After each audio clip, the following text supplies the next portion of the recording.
So I'm Dave Salvator, Director of Accelerated Computing at NVIDIA. I want to welcome you here to Google Cloud Next and welcome you to this session of ours. I'm presenting with my colleague Ann Hecht, who will be joining us here on the stage in just a few minutes. And why don't we just go ahead and get started. In terms of format, what we're going to do is we're going to be presenting for about the first half an hour or so, and we've left about 15 minutes at the end for question and answer. When you do have a question, please come up to the microphone as this is being recorded and streamed, and that way your question will be part of that. So with that, why don't we go ahead and get started? So that's us, as I mentioned. So again, Ann will be joining here in just a few minutes. She's going to talk to you more about the software side of things. I'm going to cover a bit more of the hardware and infrastructure. So again, I'm going to give you sort of the platform overview. We're also going to talk quite a bit about NVIDIA AI Enterprise, which is our software layer of our overall platform. You know, one of the really important things about the NVIDIA platform is, the GPUs are just the beginning, and we're going to talk to you quite a bit about that. And then we'll sort of give you some resources in summary at the end to kind of take away from the presentation. We're very excited that we actually have just been awarded a Partner of the Year award for Generative AI, which is a big part of this talk today.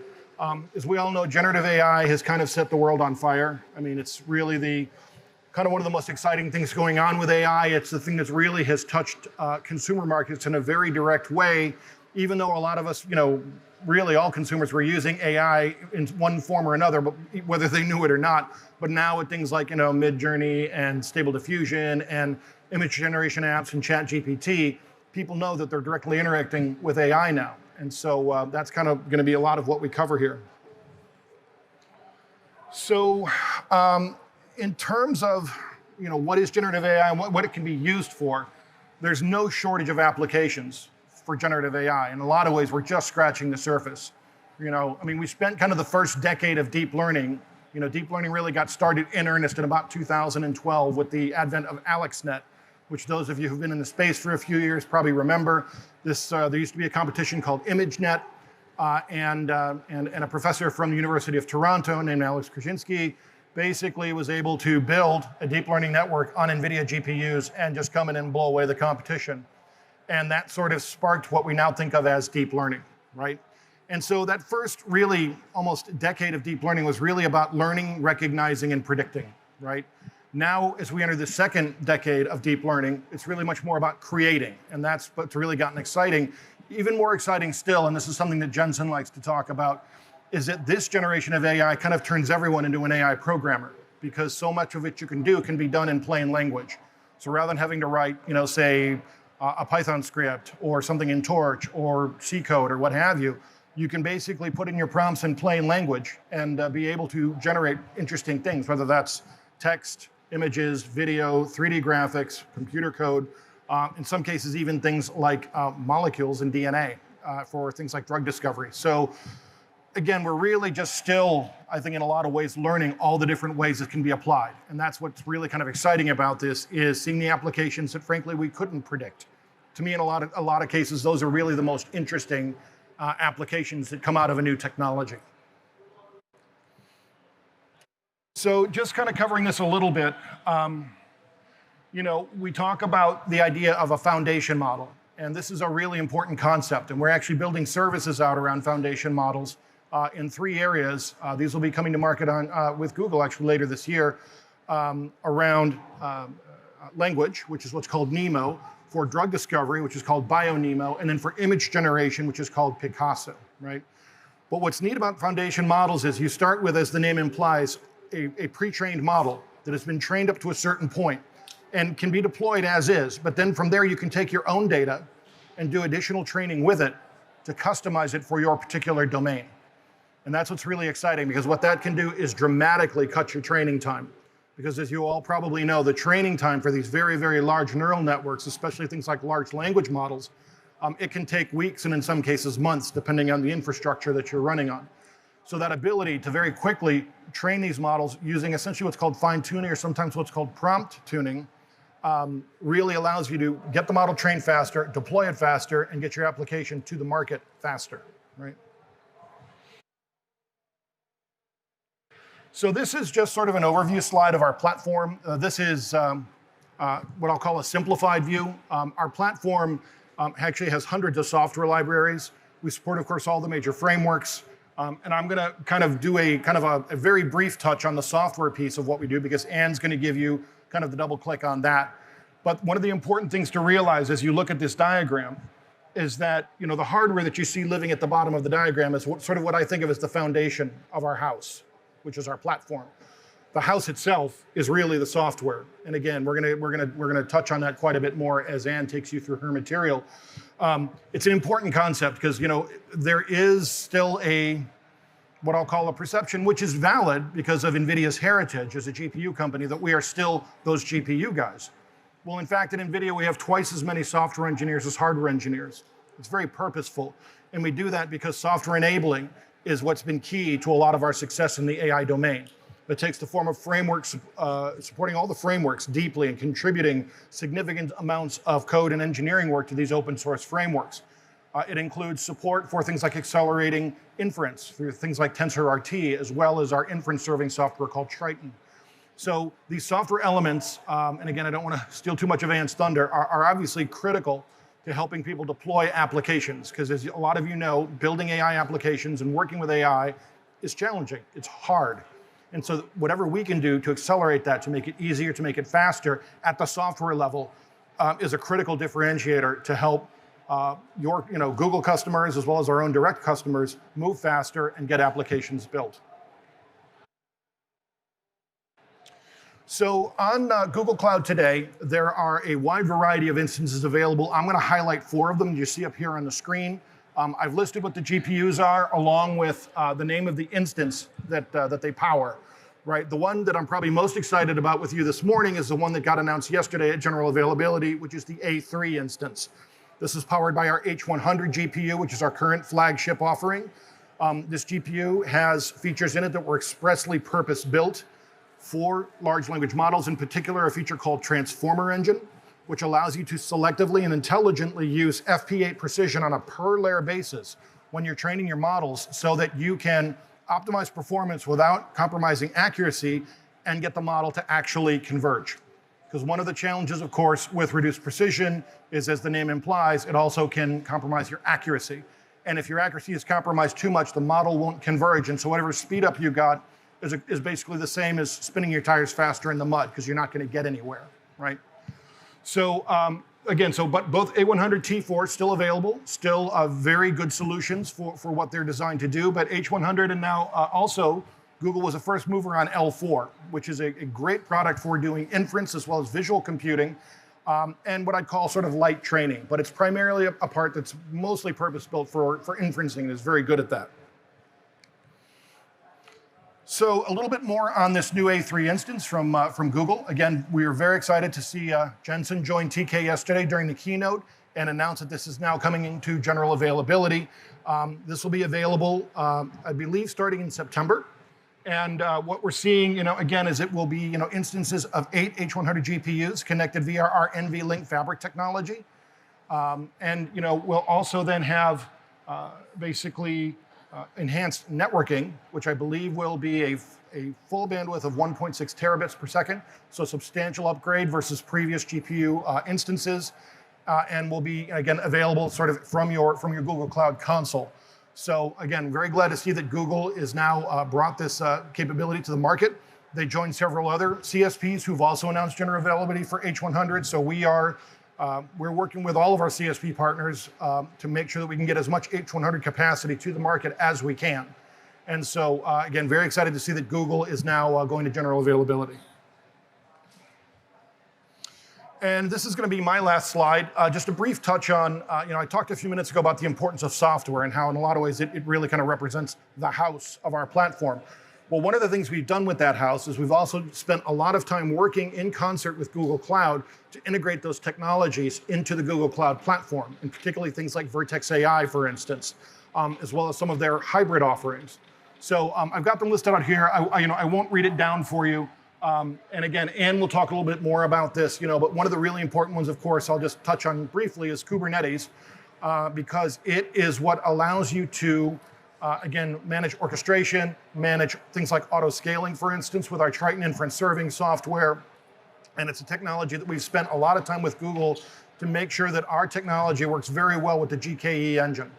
It's just one example. Again, I'm gonna let Ann kind of take you into the deeper dive on the software side. And I think with that, that's actually a good opportunity for me to welcome her to the stage, and I'm going to turn it over to her. Ann, come on up. Yep. Am I on? Hi, everyone. Thank you for starting your morning with us. I am going to talk a little bit more about the software layer. Before I start there, how many of you use NVIDIA GPUs on Google Cloud today to do training and, okay, great, AI development? So if I'm saying anything too basic, you want me to speed up, just do something like this and I'll go a little faster. I want to make a good use of both of our time. Oh, wrong way.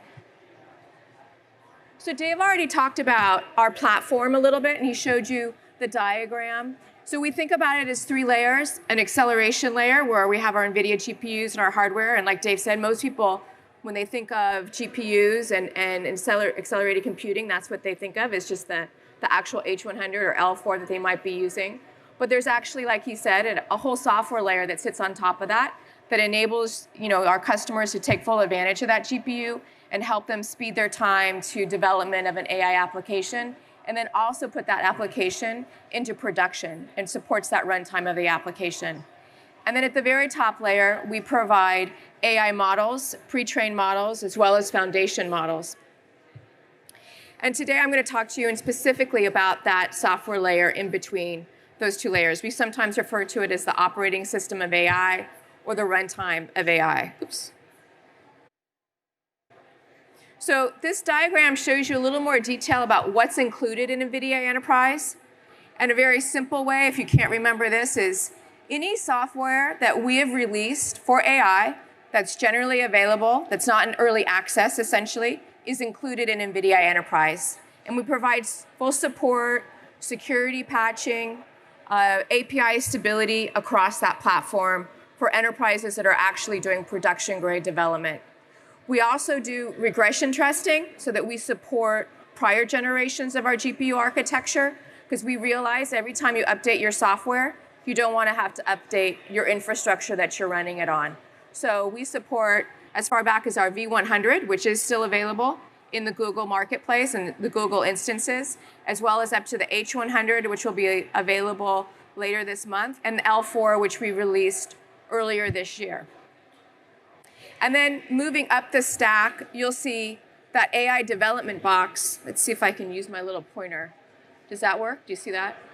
Here, we support every step of the AI workflow with tuned software. So from data prep with Rapids and accelerated Spark, to model training, which is what I think most people are familiar with using GPUs for, is that training stage where you're really moving to scale and you need high performance. And we provide optimized PyTorch, as well as TensorFlow, as well as Tau Toolkit. Tau Toolkit is really useful for using synthetic data and accelerating your time to production of development of a model. And then down into simulate and testing, this box right here, we provide TensorRT, which helps you optimize your model for inference. And then when you put your model into deployment, we provide support for Triton Inference Server, so that you can run and optimize your model. And then above that, you'll see this box where we have AI use cases and workflows. That's where every GTC, we release a whole new family of AI frameworks for very specific use cases, whether it's cybersecurity, medical use cases with frameworks like Monai, Parabricks for genetic genome sequencing, Riva for speech AI, and the most recent one is NeMo, our NeMo framework, which I'm going to talk about in a little bit, will be coming online as GA later this month, and it will be included in NVIDIA AI Enterprise. And then to the left, we see all of the management software. So of course, if you're putting AI in production, you need to be able to manage your models. So starting at the top, we include our Triton Inference Service, which actually allows you to manage that model once you've put it in deployment and do optimizations, reduce latency when you're running that model. Dave mentioned our support for Kubernetes, so we support GKE as well as upstream Kubernetes. And then we provide software down lower in the stack for infrastructure optimization as well. And then at the top here, you see where we list how we've integrated with Google. So obviously GKE we support. We've integrated Triton with Vertex AI, so it's available natively there for you to use, as well as we made an announcement on how we're supporting serverless Dataproc with acceleration and availability of rapids with Dataproc. How many of you use Vertex AI? Okay. Do you use Vertex AI with GPUs or primarily CPU use cases? Yeah, I'm seeing some heads. And then how many use Dataproc? Okay, a few. Okay. So this slide is just a double click on the performance that you get. Here, let me get out of the way because some of you are taking pictures. When you use acceleration for data processing. And again, a lot of people think about GPUs when they hit that training and they're training and developing a model. But really, even at that first step when you're doing data processing and ETL, there's a lot of benefit to actually using accelerated computing and our optimization libraries available with Rapids.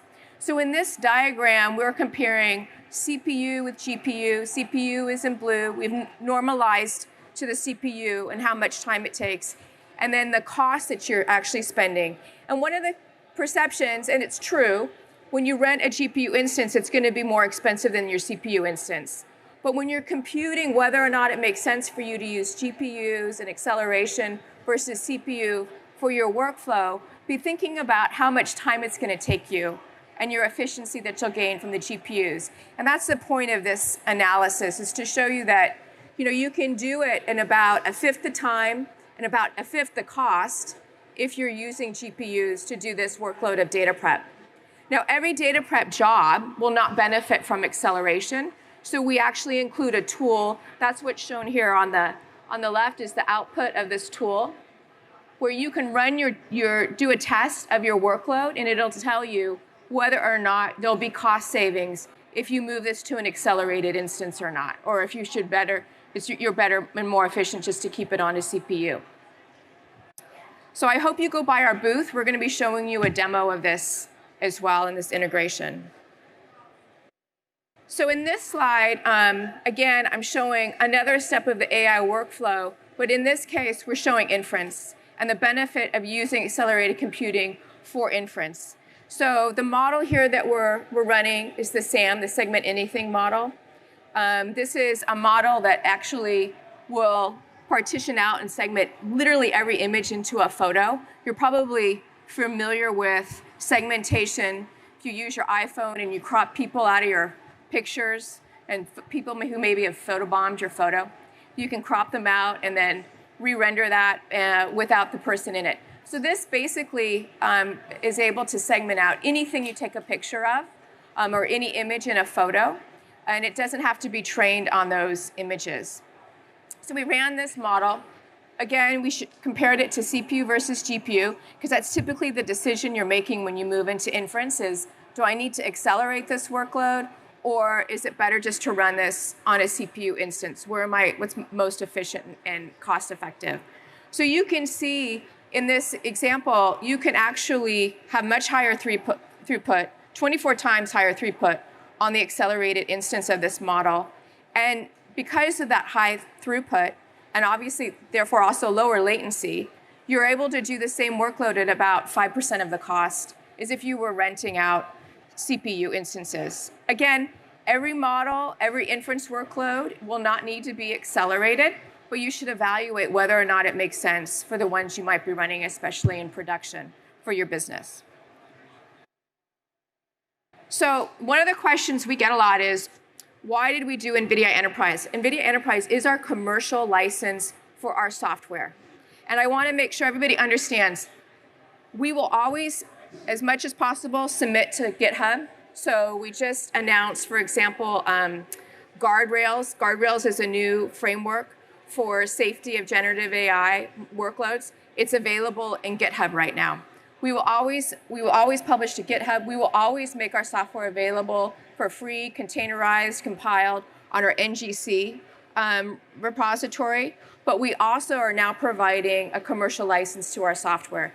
And the benefit is we take on the burden, and it can take teams of 10, 20 people to support this software layer to do security updates, as well as API stability and long-term support. So if you want to use an older version of Triton, we have customers who are using Triton that they actually got 2 years ago.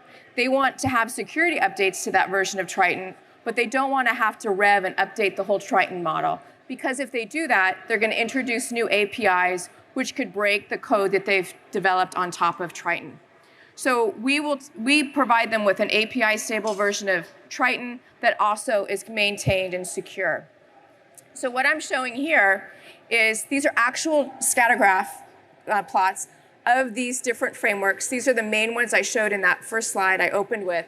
So you see Rapids for data prep. You see PyTorch for training, which is a very typical one everyone uses. That's our accelerated version of it. TensorRT when you're preparing for inference, and then also Triton. And so in total, there's actually 4,471 software packages in this software. There are 9,000 dependencies between those software packages. Many of them are open source and third party. And we maintain the security, the CVEs, and patching across all of those, as well as the API stability and the interdependencies when you're on a subscription license of NVIDIA Enterprise. Again, some teams, some enterprises choose to do that themselves, and they build their own platform, they optimize it, they use our software that's available at NGC and the free versions of it, and that's perfectly fine too. But for those enterprises that want a more stable release, we highly recommend you get on a subscription for NVIDIA Enterprise. We also, within the subscription, provide reference applications. We call them AI workflows. They include Jupyter notebooks, Helm charts, how-to guides, as well as pre-trained models for very specific applications of AI, from building a chatbot, cybersecurity with digital fingerprinting, a recommendation engine. There's, I think, 7 total that we have available now. And the newest one is actually developing a co-pilot using generative AI in our NeMo framework. That's the first one shown there. And that'll be available in mid-September with our NeMo framework release. I'm going to talk a little bit more about NeMo. Again, this is our framework for doing generative AI. So we include some foundation models. We also support community foundation models like Llama 2. We support using LangChain, which I know is really popular and commonly used now.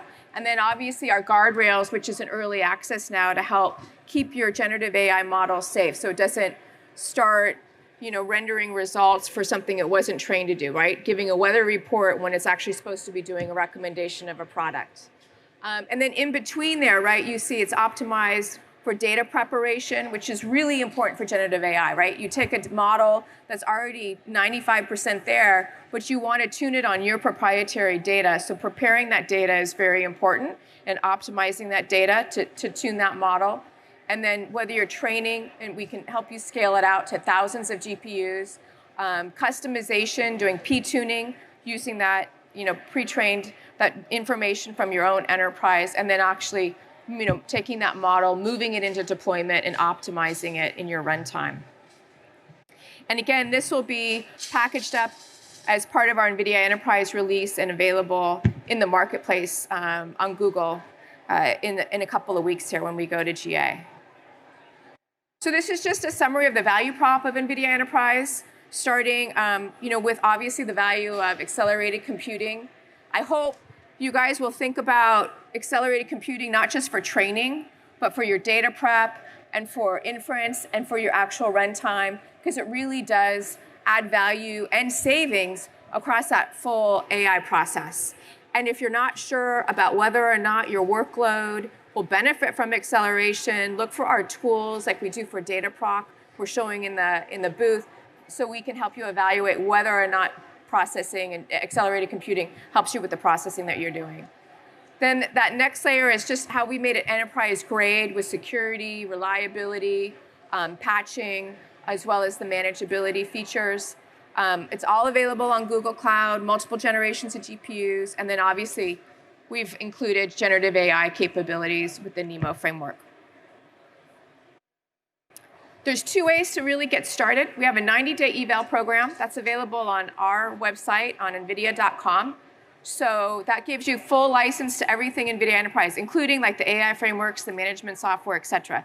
Like the AI workflows are not available on NGC. Some of that management software is not available for free. But you can get all of that with the 90-day eval. And you can take that eval software and run it on a Google instance, right?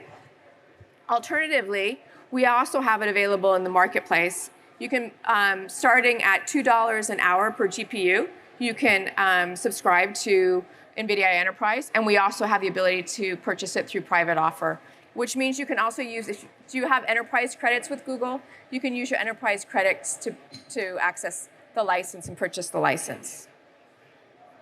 And then, let's see, the next slide is super quick.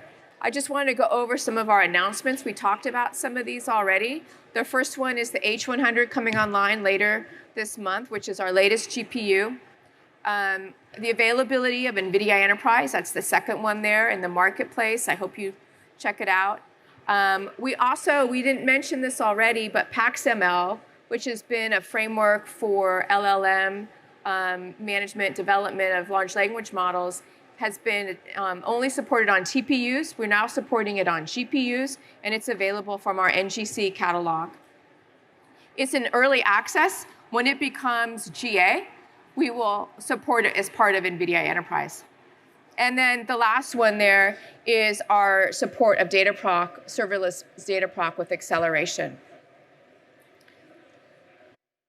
I hope you go by our booth. The booth will have 3 demos, which will highlight a lot of the use cases I already went over. So the first one being the Dataproc that I mentioned is available in the booth, where we have a Vertex AI demo showing you how to use Triton with Vertex AI for your runtime.